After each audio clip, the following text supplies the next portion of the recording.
Welcome to another Founder Wisdom Pod. We have Mark Stiving with us today. He's the founder at Impact Pricing, a pricing expert. Love talking about prices, closing clients. Mark just closed one for his call, so let us celebrate. He's a speaker. He's an author. And yeah, not his first business. This podcast is brought to you by podpire.com. If you want to start a podcast and monetize it with AI, we help you do that. You can get money through YouTube AdSense by podcasting, you can get leads, you can get sponsors. I'm teaching you how to do that. If you go to my website, podpire.com, we have a free ebook for you. Mark, welcome to the pod. Tell me a bit more about yourself and what you're up to nowadays. Thank you, Charles. I'm looking forward to this. I'm not sure where to start other than the fact that I've had a zillion different careers. I've been an engineer, a salesperson, a professor, an instructor. So I've done so many different things, but it all culminated in me deeply understanding how customers perceive value of a product. Yep. And that's really where I spend almost all of my time nowadays, is helping companies understand how their buyers perceive value of products. Yep, I like that. UX is definitely a keyword that comes to mind, how they're using your product and the value that they get, but also the value that is perceived, right? Because it's not because I think they're getting value that they're necessarily getting value out of that. How do I quiz my customers to ask them where they're perceiving or getting the value out of my products? Yeah, what a fabulous question or thought. Let me add a little nuance to what you had just suggested. And that is, before somebody buys, all they can use is perceived value. And then after somebody buys and uses your product, now they're experiencing the value, right? How well are they doing that? And so before the purchase, it's all about sales and marketing and how well did we communicate the value. After the purchase and they're actually using the product, now UX is a huge deal. And how do we track what they're doing and how well they're doing it? And so the question that I always come back to, and it's probably the basics of understanding what value is, and that is, what's the problem they're trying to solve? And if you can articulate that really, really well and clearly, then you are starting to understand what value actually means. And the difference between them, between their perceive and their the value that they actually got, is that the difference if they will churn or if you will be able to upsell them? In a lot of ways, yes. The real issue is, think about how much value they're truly getting. So after they bought something, they're looking at how much am I paying for it, and am I getting the value for it or not? Right. So if we're not delivering the value they pay for, then they're going to churn. And if we deliver a lot more value, then they're more likely to upgrade. We could upsell them and gain more from it. Absolutely. And that is tricky in the B2B realm because, for example, me, I target CEOs and founders as my ICP, and they need to be patient to get returns, right? Like if I help them start a lead gen podcast, they might not get any sales up until 60 to 90 days. So what do I need to do here? Like communicate them to not expect anything until then, or do I still need to add value, massive value from day one to give them their serotonin shot? Yeah, I think what you want to do, just for coaching that one specific issue, is understand what are the KPIs that your buyer is looking for. So obviously they're looking for leads, but they might be looking for something else as well. So for example, maybe you can track interactions and say, look, here's how we're increasing the number of interactions we're getting, or the number of conversions we're getting, even if they're not leads yet. We're getting some exposure to your product. And so if you can track the before and after and show, hey, we're making progress, but it's really about your customers' expectations. If you set expectations that I'm going to give you leads day one and you don't, then you missed the mark. Right. And my pricing, I think if we start from a very long distance, I started at $300 a month 10 years ago. I was serving realtors, doing Facebook ads for them.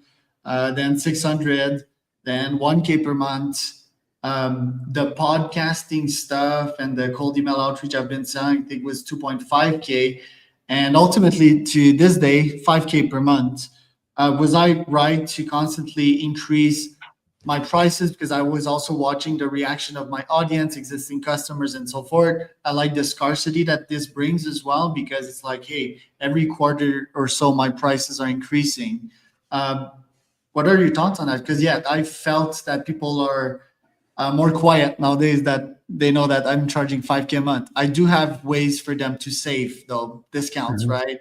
If they buy early, if they buy a lot of months, if they refer me, for example. So anyway, I give you loads of informations here. What are your thoughts on this? Yeah. So let's skip the discounts for a second and let's talk more about the fact that you raise prices. By Yeah. the way, that's brilliant. Everybody should be thinking about how do we raise prices.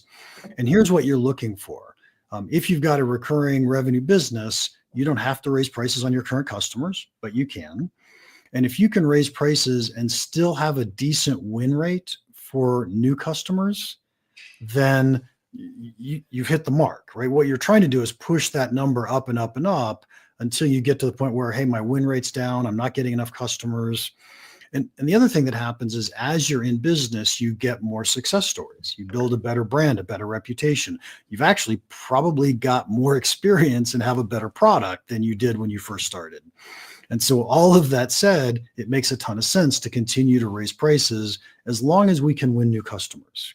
Now, here's the really good news is once you can demonstrate that you can win new customers at, we'll pick the number 5,000 a month, then you now should have the confidence to go back to existing customers and start to raise their prices because you know that new customers are willing to pay this. They don't even know how good you are. And your existing customers know how good you are. So why wouldn't they pay you that? They know how much value you're delivering. That's interesting because I'm like, they were there first, and I love guaranteeing them a price freeze.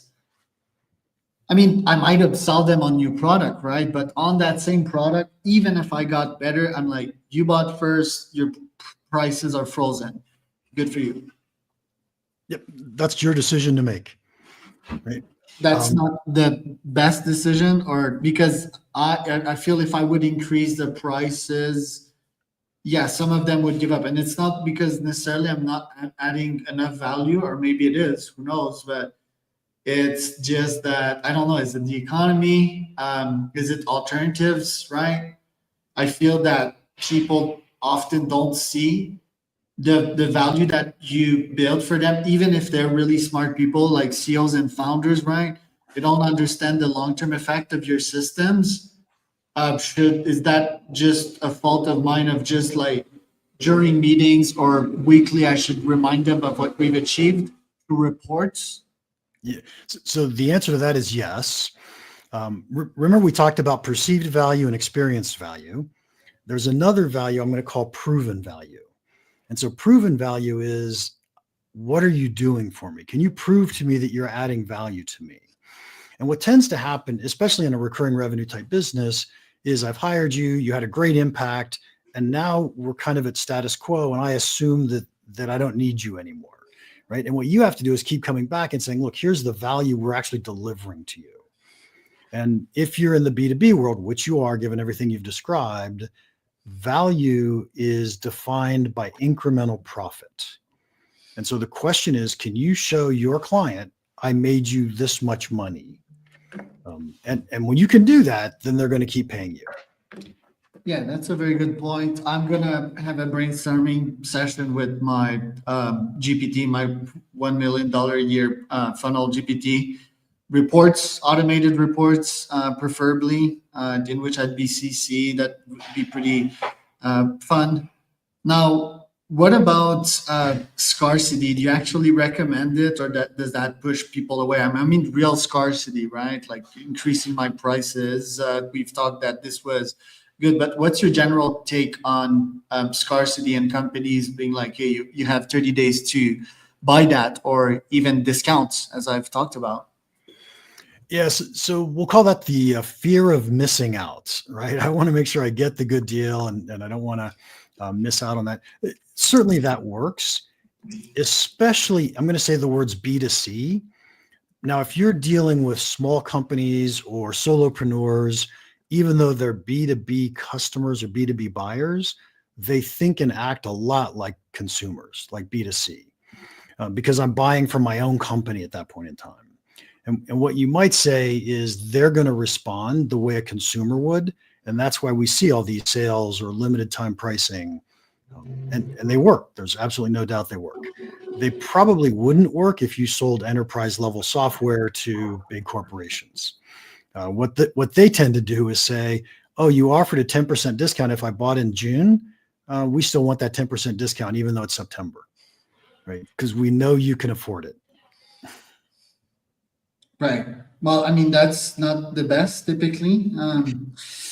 I love having people start discounts. I certainly use a bunch of software that got me started off these discounts, and I had a similar reaction. For example, Namecheap that gave me a 50% off, and now they want me to pay the full price now. I wouldn't recommend that necessarily, but the first offer was too good, right? So at least you're hooking them, especially Namecheap. They've got so many competitors in the hosting space. At least I'm in their funnel now. Yeah, but I think let me push back for just a second. The question is how much value and how much switching costs are there? Huge. Right? When it comes to hosting, humongous, right? Which is why they do that, because transferring your websites, your email is pretty dramatic because there's downtime. And they told you ahead of time that they were going to do this? Oh yeah, of course. No, I mean the discount. Yes, they told me ahead of time, but yeah, obviously I had to read the terms and conditions of like when this would renew. It's not that big of a price upgrade, right? Not enough to make me tick, but yeah, it still is. So Charles, let me try to give you another strategy to make it more comfortable to raise prices on your current customers who are paying much lower prices. Yeah. So here's what I would consider is stop giving them new features and new capabilities, keep delivering exactly what you've said you're going to deliver, and then you're going to offer a new product. And this new product is everything they get today plus a whole lot more. And that you can take to regular price, or you can actually give it a small discount, but you can get them to move up. And what you have to do is convince them that they're going to make more money buying the new version of the product than they have using the old version of the product. And so that way they're making a choice to upgrade, and you're not just forcing them to raise prices or to pay more. Right. Which is good. Would feel a bit inauthentic not to offer them the best that I can, but at the end of the day, like you said, is like, hey, do you value this? In my niche, I think it's really what I've seen, right? In the lead generation niche, it's closing the leads that I give them. So I think a lot of people, they think that being a micro part in an ecosystem might work, but I've certainly seen the past couple of years that giving out 100 leads to someone per month and not helping them close these leads is not going to have them renew. And that's the reality. Like, people are giving out so much value nowadays. I'm literally competing with Amazon in some sense because they expect everything at their doorstep done for them, that I now need to not only generate these leads, but actually follow up with these leads and close these leads for them, or help them close with follow-up systems so that they can take this money and reinvest it into me. That's been my finding, at least. Yeah, that makes all the sense in the world. And to take that a step further, if you hand 100 leads to a potential buyer, to a customer, how do you know all 100 leads were great leads? There you go. It may be that 10 of those leads were great leads. And what you do as you start to work with them and find out, hey, these are the 10 that closed, or these are the 10 that actually bought something from us or a competitor. Now you can start to tweak your lead generation and know you're producing even better leads for your clients. Right.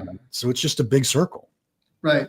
So drinking your own Kool-Aid, I see your book here on Amazon. Used to be $100, now $14.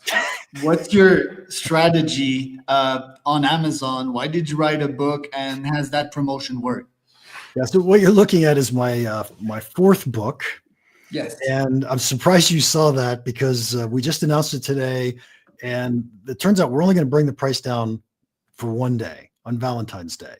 Okay. And so here's what you want to know. That book takes about a half hour to read, and I charge $100 for it, which is ridiculous if you think about the price per word. But it's written specifically for CEOs or business leaders who can truly make decisions inside their companies. And there's no doubt in my mind they're going to make way more than $100 when they buy and read that book. It's called Instant Profits: How to Raise Prices Without Losing Customers. Right? And there's no doubt in my mind they're going to succeed. Now, I have a ton of pricing friends, and I don't want them to spend $100 to buy that book because they're not going to go make a ton of money, and some of it they know already. So I'm doing a 1-day discount just so all my pricing friends can buy that book. That's the goal. It is. I don't think it's going to make or break the success of the book. I think people are obsessed with like how much they're saving, right? Isn't that Temu.com's full strategy? Oh, 86% discount there. Or even when I buy my food on Rappi here in Mexico, it's like, hey, you're saving 15%, 25% here. And the brain is just obsessed with saving. Absolutely. So let me tell the beer on the beach story, if I may. Right. So Richard Thaler came up with this study a long time ago, and the way the study goes is, imagine that you're laying on the beach and your buddy right in front of a big resort hotel, and your buddy says to you, "Hey, I'm going to run into the resort hotel and buy us a beer, a can of beer. How much are you willing to pay? And if it's more than that number, then I'm not going to buy it. And if it's that number or less, I'll buy it for you." Right? And so you get to answer that question. And then he asked a different set of people the exact same question. And he said, instead of running into the resort, I'm going to run down to the corner convenience store and I'm going to buy you a beer. How much would you pay for it? Right. And it turns out that you would pay less for the corner grocery store or convenience store than you would for the resort hotel, even though in both cases, it's you laying on the beach, drinking a cold beer. Right. Perfect. Now, what does that tell us? That tells us that it isn't the beer. I mean, certainly the cold beer is an important part of the purchase, but another really important part is, how do I feel about the transaction? How do I feel about the price I'm paying? And so when we can get someone to believe the price is $100 and then we're going to sell it for $14, they think, oh my gosh, look at the huge discount I'm going to get. Of course I'm going to buy it. Right. And so they love the discount, and it's a big part of the decision process. So absolutely, we call this, this is the whole field of behavioral economics, and how do you get people to make, I'm going to say the words, irrational decisions when they make purchases. Right. Yeah, interesting analogy. I mean, I just asked the waiter to bring me whatever beer, and if I'm in vacation mode, I would never like take my 2 legs and walk anywhere, especially on the beach, right? And I'm about to get there in a week and a half, so that will be pretty good for me for my 10, 15 meetings a day schedule. OpenAI, their pricing, I'm obsessed with that company and ChatGPT. $200 a month for the pro plan, which I'm getting 100%. What do you think about it? I think it's pretty genius. What are your thoughts on it? Well, I'd love to know why you pay $200 a month for it. But Easy. Pardon? Easy. I would probably pay, my elasticity would be 500, if not 1K per month, because I write a lot about AI. I let go of my full 200 employee teams 3 years ago and have AI agents working for me. Deep research is just one use case, right? Like it's the best question asking platform for podcasts. Like right now, I'm asking questions out of my brain, right? But it would surpass this, believe it or not, deep research. And there's Operator that will go and execute stuff for me. Could actually send you these questions, right? So the value is insane. The ROI I would get on that $200 is anywhere from 5 to 20K. Nice. Love that. So I personally am a huge fan of what Sam Altman did. Is 200 the right number? I have no idea. Right? I mean, nobody knows the right number, but what I love about it is he's doing something. He's trying something, and he's finding out how many people are willing to pay me $200 a month, right? How many people will pay me $20 a month? And so he's testing and playing in the marketplace and learning. So I think that's brilliant. I think it would be very hard for him to do market research to say, how much would you be willing to pay if I offered this, this, and this? Because that field is changing so rapidly. And things are just always in flux. And I think he used his own tool. I think he used deep research. The best even better than Mark Stiving, I would say. And that's very. It may sound arrogant, but it is that this deep research thing. It scrapes the full web for 11 minutes and it finds the exact price for something. It is like hiring 100 big four consultants. It's crazy. Nice. Well, I guess I'll just retire now. There's still value in Mark Stiving, though. Like, not everyone knows about that tool for sure. And I think you have a proprietary data that you can possibly feed to an AI and amplify it. But yeah, no, this tool is crazy. I think Sam Altman definitely used that. And how he justifies the pro plan is that he'll keep on adding stuff to it, right? So first there was operator. First there was unlimited Sora use, right? Sora is their video platform, which is incredible. And now anyone can AI edit videos at scale. Then there was the operators, and finally there was deep research. And the message it sends is that, hey guys, I'll keep on adding features and value to this plan. Yep. Well, and as long as you're getting value, it's the right answer. Right. But do you think, the message it sends, right? It will keep on adding value. So, okay, I'm betting $200, just not a lot on it, but it's more than like 90% of the softwares I'm paying, right? Will they keep delivering? Do I have an edge on others is a question that I'm asking myself as a consumer, right? Because he also said that these features will be available in the pro plan.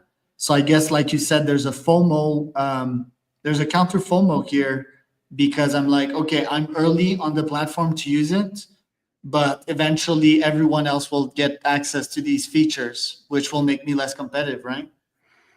But you personally will be ahead in learning how to use it and what it can do. And so it's giving you that advantage. But you're absolutely right that eventually, if he gives the same features to people at $20, then it may not be valuable to you at that point in time. But today it's very valuable to you. Right. And what about, most features are available on the free plan of ChatGPT and OpenAI. I'm building a book write GPT right now with a partner, and we were asking ourselves, like, okay, we're charging $50 per book now. That's written by AI. It takes all your LinkedIn content and you get a book, right? But what if people can do that with their own time? They just spend their time on ChatGPT chapter per chapter, and they're already paying a subscription. Like, how can I even compete with ChatGPT that offers all these free features? Seems pretty daunting. Yeah. So let's talk about, this is a pricing concept I use all the time. And I'm going to call it the difference between a platform and a solution. And so let's jump to, I'm going to bring this right back to ChatGPT, but I want to start with LinkedIn for a second, right? So LinkedIn is resume storage and search. So it's this big platform.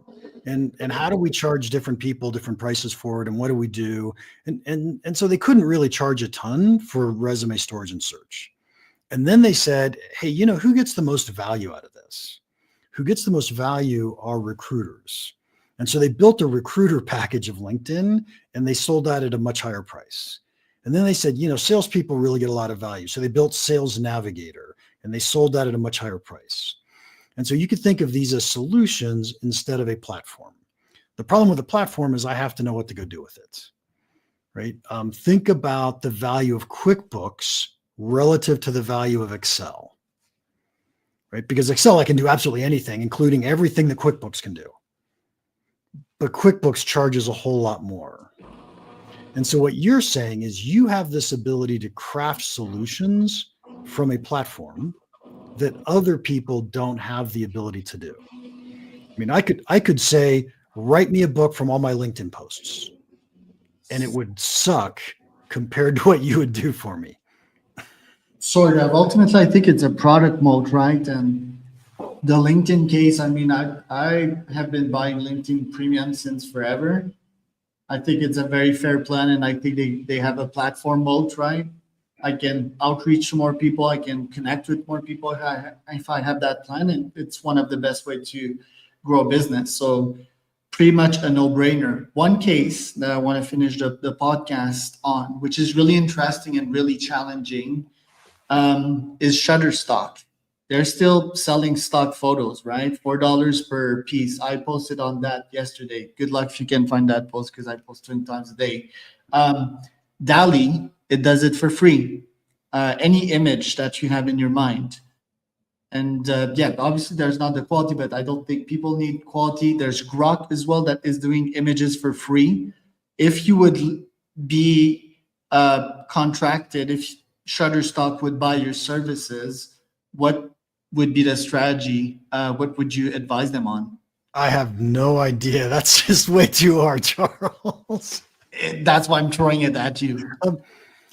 So the key with any company is what's the value you're delivering to your customers. And so we have to step back and say, is Shutterstock delivering anything of value that I can't get from DALI?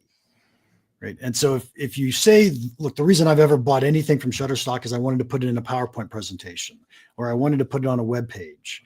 And in those cases, I could get DALI to do those for me, and which says to me that they've lost the value of what they do.